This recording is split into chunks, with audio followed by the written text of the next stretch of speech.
One of the most challenging types to understand is the introverted intuitive. While the extroverted intuitive manifests itself in hunters, bankers, and gamblers, the introverted intuitive turns inward, exploring psychic landscapes that remain invisible to many. Carl Jung described this type as someone who perceives internal images with clarity, but hesitates to share them, fearing misunderstanding. This reluctance is not the result of arrogance, but of a deep understanding that their insights are often misunderstood by the majority. The introverted intuitive perceives patterns and hidden meanings in human interactions, often picking up on subtle details that escape others. For example, when meeting someone for the first time, they may form a detailed internal picture of that person's psychology, based on impressions that transcend conventional logic. These insights, while valuable, are difficult to articulate, leading them to keep their intuitions to themselves. This deep introspection can be both a blessing and a curse. On the one hand, it allows for a rich and multifaceted understanding of the inner world. On the other hand, it can lead to isolation, as sharing these insights can result in misunderstanding or rejection. Jung observed that when expressing their perceptions, introverted intuitives often face reactions of bewilderment or skepticism, reinforcing their tendency towards silence. In human relationships, this sensitivity can be a significant advantage. The introverted intuitive is able to pick up on emotional nuances and hidden motivations, offering deep insights into others.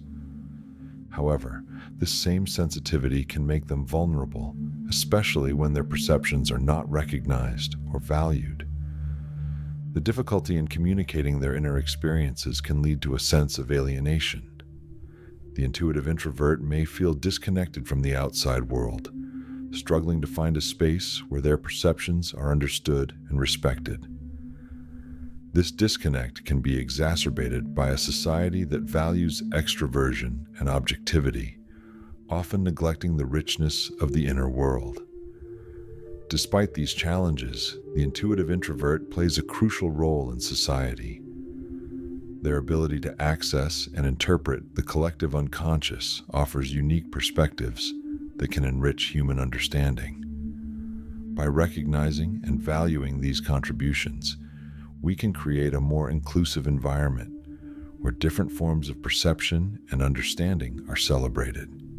Ultimately, understanding the intuitive introvert requires empathy and openness to the unknown. By welcoming their insights and experiences, we broaden our own understanding of the world and the complexity of the human psyche. Introverted intuition is inward-focused toward what Jung called the inner object, an expression that refers to the contents of the unconscious. Although invisible to the ordinary eye, these objects have a psychic reality as powerful as anything concrete.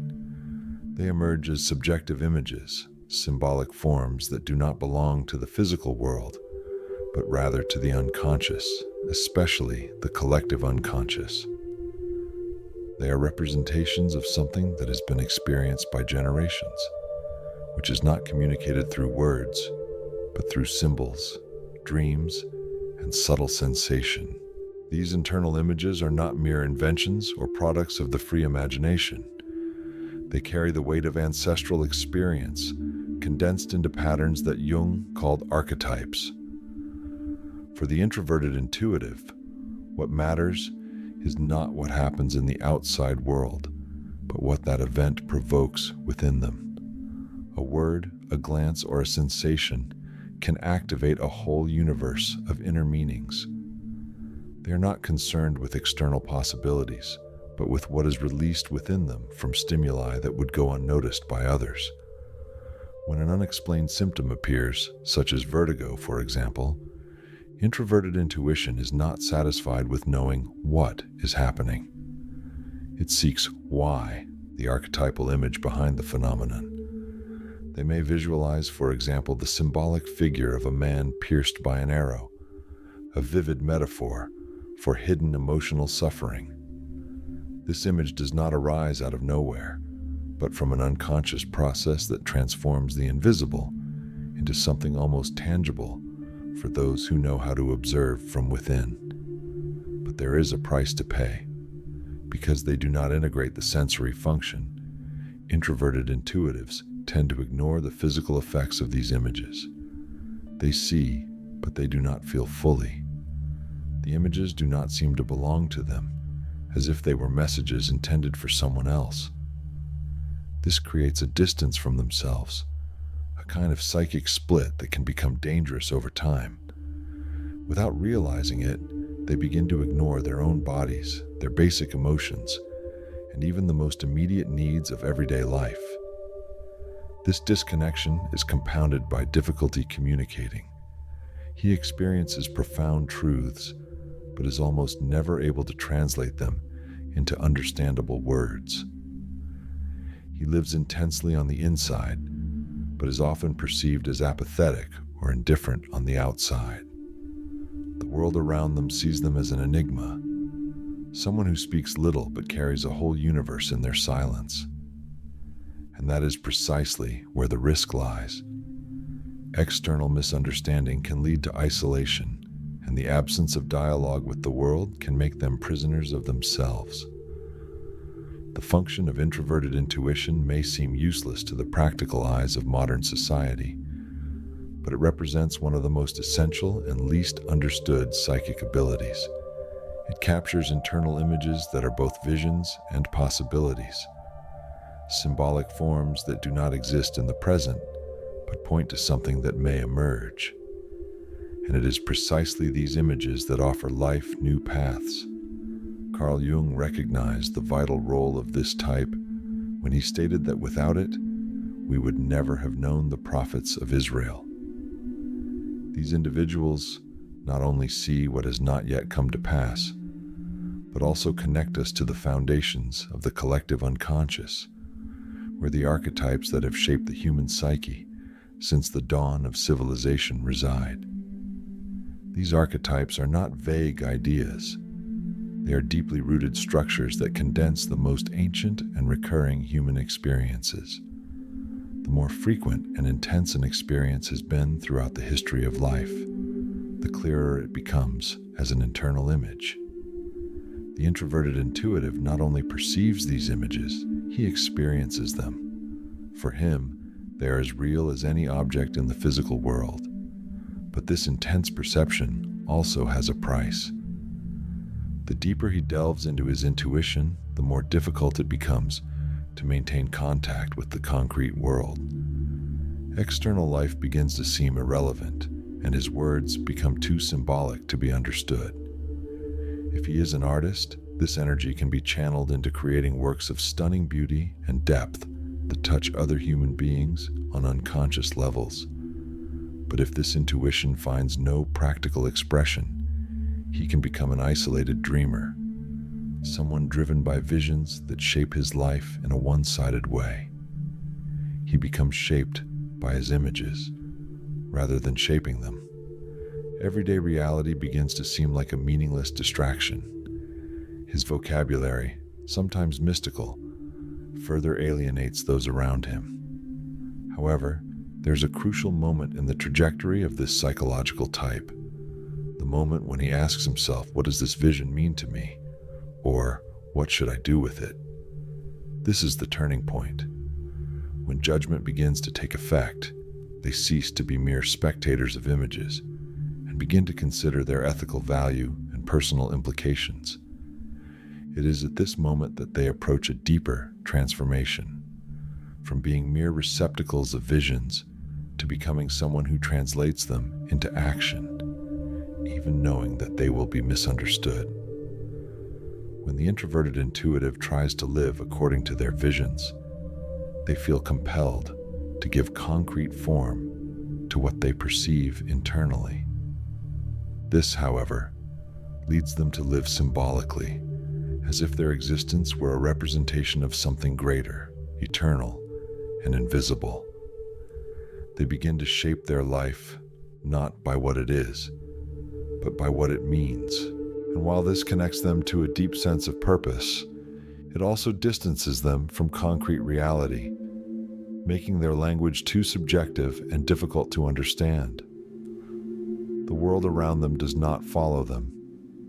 Their words lose their power of persuasion, their gestures sound distant, and their ideas, however rich, seem disconnected. They become someone who speaks but is not heard, a stranger among their own. This distance is often not perceived by him. He does not intend to be misunderstood, but simply cannot translate his internal images into clear language. And what he represses most strongly is his sense of the outside world. This causes the unconscious to compensate with a primitive, extroverted sensory function marked by instinct, impulsiveness, and excess. His unconscious personality is almost the opposite of his consciousness, physical, immediate, dominated by the senses. This internal division makes him vulnerable to compulsions, hypersensitivity, and unhealthy attachments to people or objects, everything he consciously despises. To an outside observer, this contradiction is confusing.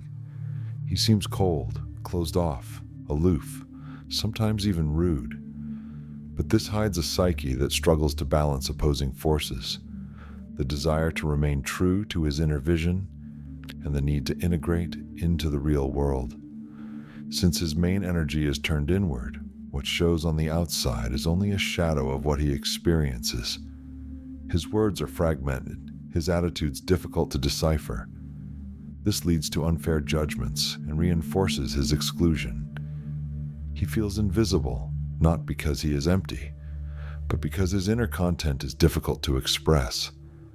Still, this inability to communicate cannot be accepted as a final destination. Jung warned that even the most introspective need to find ways to express themselves. Silence can protect, but it also imprisons. And sometimes, it is only an extreme necessity, such as a crisis, a loss, or an illness, that forces them to speak, not by choice, but for survival. And it is at this point that the intuitive introvert grows the most. When they understand that it is not enough to have a vision, they must give it a voice.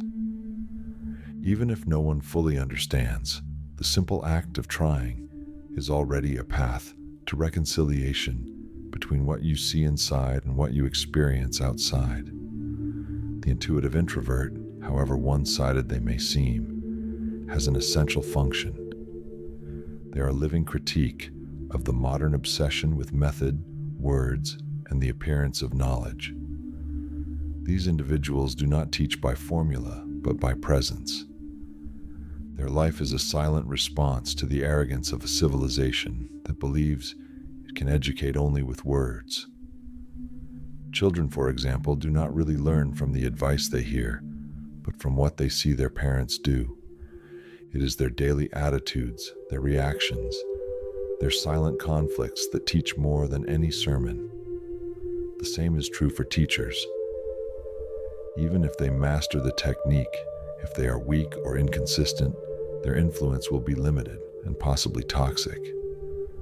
But society has already prepared students for this. They have already understood that echoing the method is more important than thinking for themselves. They learn that success is measured by performance and appearance, not by depth of experience. The intuitive introvert, with his silent resistance to this logic, represents the possibility of another path, that of a life guided by an inner truth, even if it is incommunicable. These individuals are not rationalists, nor are they ethical in the traditional sense, but their existence points to a gap in our culture. The absence of contact with the symbolic, with the invisible, with that which cannot be measured. It is true that they are not examples of balance, but their one-sidedness teaches us what has been forgotten. However, it is important to understand that pure psychological types such as these rarely exist in isolation. In practice, we always find an auxiliary function, less developed but present, that acts alongside the dominant function. This auxiliary function does not rival the main one. as this would cause an insoluble conflict within the consciousness. For example, thinking is unlikely to be accompanied by feeling as a secondary function, as both operate on opposite principles. But thinking can be complemented by sensation or intuition, which are perceptive functions and therefore less conflicting. This secondary function does not guide consciousness on its own, but provides support, broadening the field of perception and bringing balance to the psychic structure. Understanding this dynamic is essential for anyone dealing with practical psychology. Many therapeutic errors arise precisely from the attempt to directly develop the most repressed function. For example, when trying to awaken feeling in someone who is overly rational, without first strengthening the auxiliary function, the therapist runs the risk of creating a neurotic dependency. The patient, without an internal bridge to sustain them, transfers their structure to the analyst. The most effective path is always the one that passes through the secondary function, as it prepares the ground for healthier contact with the unconscious. Without this care, what could be growth turns into confusion. In order to remain true to itself, thought must function with precision, clarity, and coherence. This requires, almost by definition, that it exclude feeling as a criterion of judgment. Although there are people in whom thinking and feeling coexist at similar levels, in these cases, we are dealing with a still undifferentiated consciousness, where none of the functions is dominant. Jung saw this type of balance as a mark of a primitive mentality, not because of inferiority, but because of a lack of development. In clinical practice and everyday life, we observe that each individual organizes themselves around a dominant function, the one that guides their decisions with internal authority, imposing direction and purpose on consciousness. But there is always also an auxiliary function, different though not opposite, that helps broaden the view and correct the excesses of the main one. Thus, a thinker may be supported by intuition, which offers images and possibilities beyond the reach of logic. Or an intuitive artist may rely on the aesthetic judgment of feeling to shape their creations. These combinations enrich experience but require balance. The auxiliary function does not have the same motivating power as the dominant one. It serves, supports, complements. And this is essential because it prevents the individual from becoming stuck in a single perspective of the world. Attempting to bring out the inferior function, which is usually unconscious and primitive, directly is dangerous. This is something that many therapists ignore when trying, for example, to develop feeling in someone who is totally rational. Such an approach can lead the patient into deep dependence, creating an emotional transfer that makes them vulnerable to the judgment and influence of others. The safest path, as demonstrated by Jung, is to first strengthen the auxiliary function. It acts as a bridge between the conscious and the unconscious, like a shock absorber that allows new experiences to enter without disrupting the personality structure. This is especially important for irrational types, such as the introverted intuitive, who need to develop a rational function to deal with the overwhelming impact of their inner visions. After all, unconscious functions appear symbolically as clashes between primitive forces, inner monsters that can only be faced with a stable and well-structured consciousness. If this video touched you in any way, if at any time you have found yourself in the midst of these conflicting internal forces, consider liking and subscribing to the channel. This simple gesture helps us reach more people who, like you, seek to understand themselves in depth. And if you feel that this content is valuable, I invite you to support this work with any contribution you can. After all, it is through mutual support that we keep the flame of self-knowledge alive.